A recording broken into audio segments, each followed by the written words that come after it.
ಯುವ ವ್ಯವಹಾರ ಮತ್ತು ಕ್ರೀಡಾ ಸಚಿವಾಲಯ ಹಮ್ಮಿಕೊಂಡಿರುವ ವಿಕಸಿತ ಭಾರತ ಯುವ ಸಂಸತ್ತು 2026 2 ದಿನಗಳ ರಾಜ್ಯಮಟ್ಟದ ಸ್ಪರ್ಧೆಯು ಬೆಂಗಳೂರಿನಲ್ಲಿಂದು ಮುಕ್ತಾಯಗೊಂಡಿತು.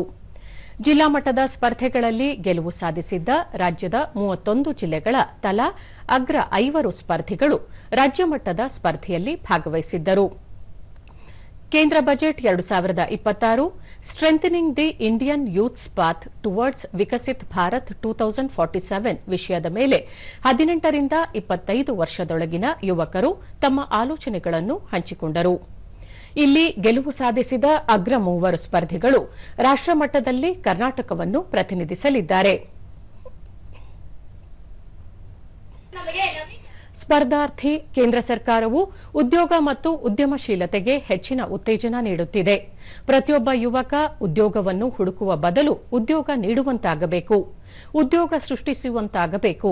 ಇದು ದೇಶದ ಅಭಿವೃದ್ಧಿಗೆ ಪ್ರೇರಕವಾಗುತ್ತದೆ ಎಂದು ಹೇಳಿದರು. ನಾಗರಿಕರಿಗೂ ಸಹ ಸಮಾನ ಅವಕಾಶಗಳು ದೊರೆಯಬೇಕು. ಪ್ರತಿಯೊಂದು ಹಳ್ಳಿಯಲ್ಲೂ ಸಹ ನಾವು ವಿಕಸಿತ ಭಾರತದ ಕನಸಿನ ಕಿಚ್ಚನ್ನು ಹೊಚ್ಚಬೇಕು. ಆಗ ಮಾತ್ರ ವಿಕಸಿತ ಭಾರತದ ಕನಸು ಸಾಕಾರಗೊಳಿಸಲು ಸಹಾಯವಾಗುತ್ತದೆ. ಮತ್ತೊಬ್ಬ ಸ್ಪರ್ಧಾರ್ಥಿ 2026 ಕೇಂದ್ರ ಬಜೆಟ್ ವಿಕಸಿತ ಭಾರತಕ್ಕೆ ಶಕ್ತಿಯನ್ನು ನೀಡುತ್ತದೆ.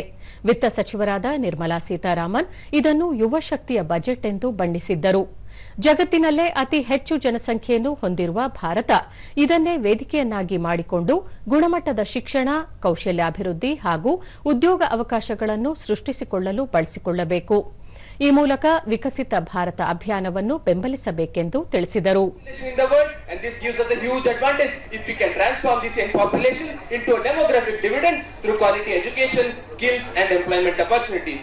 And to support this vision, the budget proposes a high-powered education to employment and enterprise standing committee which will recommend strategies to align education with industrial requirements and emerging technologies like artificial intelligence.